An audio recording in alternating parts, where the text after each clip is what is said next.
बीड गेवराईमध्ये मतदाना दिवशी झालेल्या गोंधळाची पोलिसांनी गंभीर दखल घेतली आहे।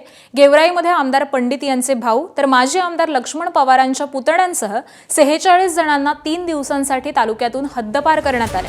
तर बीडमध्ये राष्ट्रवादीचे 13 कार्यकर्ते हद्दपार करण्यात आलेले आहेत।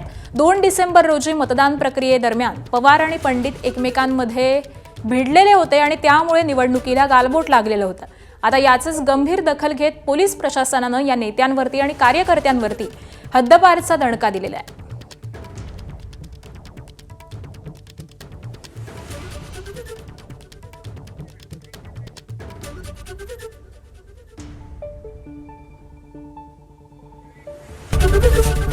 एबीपी माझा, उघडा डोळे बघा नीट।